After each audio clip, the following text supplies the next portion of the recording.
Nous avions l'habitude, ce fut souligné lors de la sortie de chacune des œuvres du cinéaste, de vanter les mérites scénaristiques d'Asghar Farhadi. Que ce soit dans les films qui ont permis sa découverte en Occident, à savoir À propos d'Eli, Une séparation, ou bien dans les films qui ont participé à l'édification d'une réputation flatteuse au cinéaste, Le client ou Un héros, Asghar Farhadi a toujours témoigné dans son travail d'une science du récit hors du commun. Chez Farhadi, la trame, de son développement à la résolution des problématiques rencontrées, possède toujours un coup d'avance sur le spectateur. À peine pensons-nous avoir fait le tour des péripéties qui structurent la dramaturgie que de nouveaux éléments surgissent dans le film afin de questionner nos certitudes et celles des personnages. Avec son nouveau film, Histoire parallèle, Asghar Farhadi pense son cinéma légèrement différemment. Cette fois, c'est l'image qui fait le récit et qui organise la circulation de notre regard au gré d'une intrigue conditionnée par la mise en scène. Si Farhadi a toujours joué sur les apparences et notre perception de celles-ci, jamais sans doute n'a-t-il accordé autant d'importance à la structure formelle des images, de leur composition, à leur agencement, pour s'interroger sur le regard que porte le spectateur sur ses œuvres. Au risque d'ailleurs du surlignage ou de la redondance. L'accueil général de la presse internationale présente à Cannes pendant ce festival, où le film fut présenté officiellement jeudi 14 mai, témoigne de l'intérêt que le film peut susciter et en même temps de son incapacité à entraîner le plus grand nombre dans son sillage réflexif. Une première question se pose. Histoire parallèle est-il un film de festival ? Est-il propice à une présentation cannoise où les projections s'enchaînent frénétiquement jusqu'à la satiété intellectuelle de chaque journaliste ?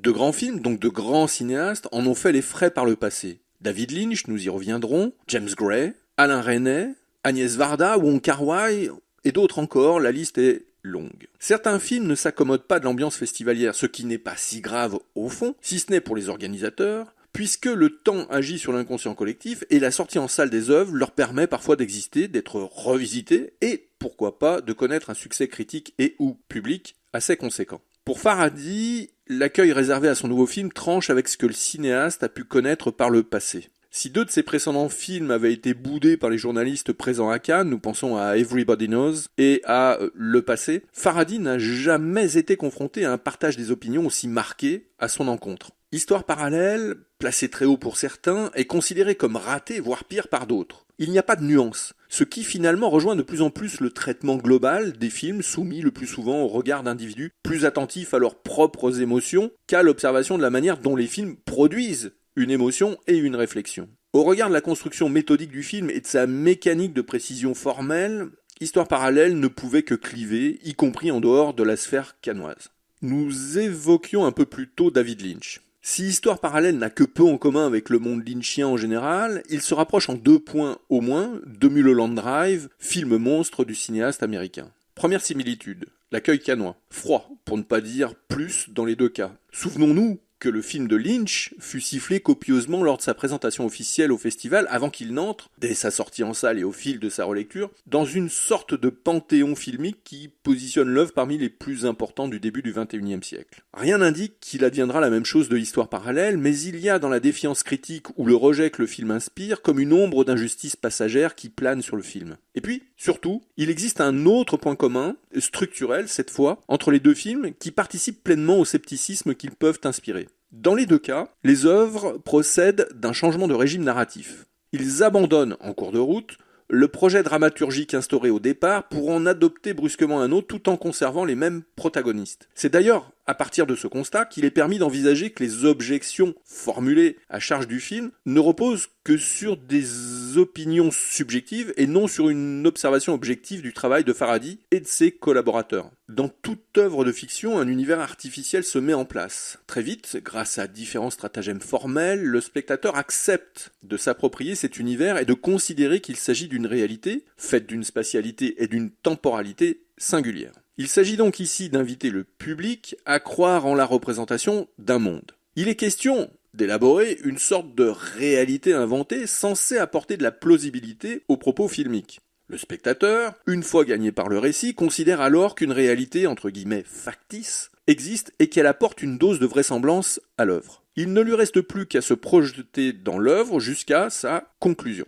Mais dans Histoire parallèle, comme ce fut le cas dans Mulholland Drive, cette réalité est abandonnée en cours de film pour qu'une autre réalité soit adoptée. Le public, pour que cela fonctionne, doit alors effectuer un effort intellectuel pour accepter de reconsidérer sa position de spectateur. C'est-à-dire qu'il doit accepter d'être déstabilisé et d'abandonner ses premières certitudes pour se laisser entraîner dans une autre fiction qui, dans l'histoire parallèle comme dans Mulholland Drive, regarde en miroir la première partie du film et le spectateur.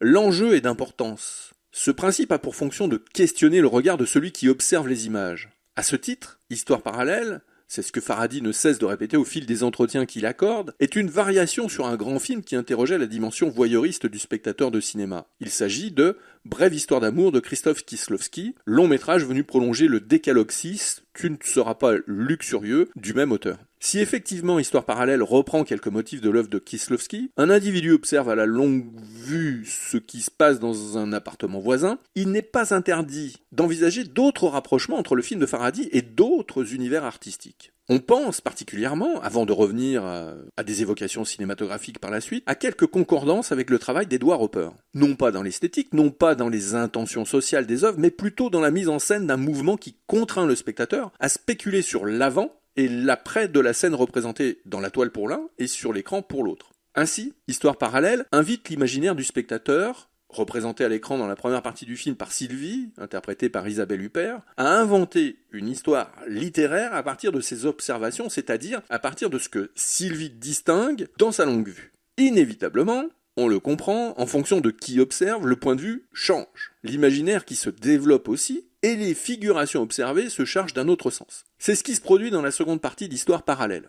Autre point de contact entre Histoire parallèle et la peinture de Hopper, l'utilisation du paysage urbain. Sans aucun phare, loin des singularités parisiennes, si ce n'est dans la résonance haussmannienne des immeubles, l'architecture des décors du film est riche de surcadrage qui incite le spectateur à imaginer un hors-champ visuel ou sonore. Dans l'impossibilité de voir l'intégralité de ce qui se déroule derrière les murs, Sylvie, comme le spectateur, se doivent d'imaginer une atmosphère irradiée par leur propre imaginaire. Dans le cas de Sylvie, ce sera une intimité défaite. À l'image, pour en revenir au cinéma, de Scotty Ferguson qui observe Madeleine dans Vertigo ou de L.B. Jeffries, le photographe de Fenêtre sur cour, deux films réalisés par Hitchcock, Sylvie, le personnage interprété par Isabelle Huppert, projette dans l'espace observé une partie de sa vie, de ses passions, mais aussi de ses mots et MAUX. Ici, chez l'autre, parfait miroir de soi, tout n'est que fatigue, solitude et détresse, le tout observé par les trous que creuse l'architecture dans l'intime. La ville apparaît sans teint, sans limite, sans distance. Histoire parallèle assume alors sa réflexion sur un voyeurisme cinématographique puisque nous sommes, nous spectateurs aussi, invités à projeter sur l'écran un ressenti conditionné par notre expérience de la ville et de ses caractéristiques, mais également par notre rapport à autrui. Vient alors le changement de point de vue. Le cinéaste nous contraint à changer de paradigme narratif. Le film délaisse le point de vue de Sylvie pour épouser le point de vue d'Adam, interprété par Adam Bessa, venu assister Sylvie pour son futur déménagement. Le réel filmique inaugural abritait une fiction qui était une réflexion sur l'incorporation fictionnelle de personnages réels dans l'imaginaire d'une écrivaine,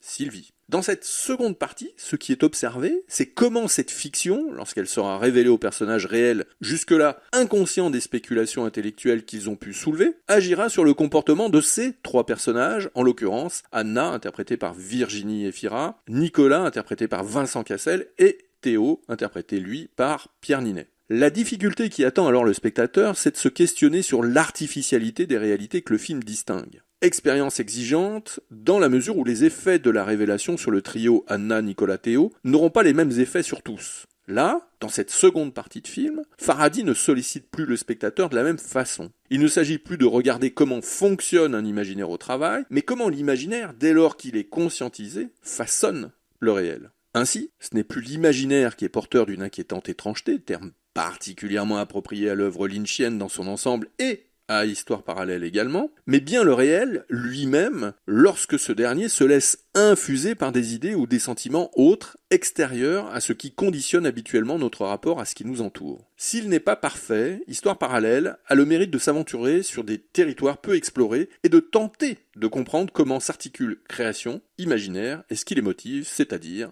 le réel.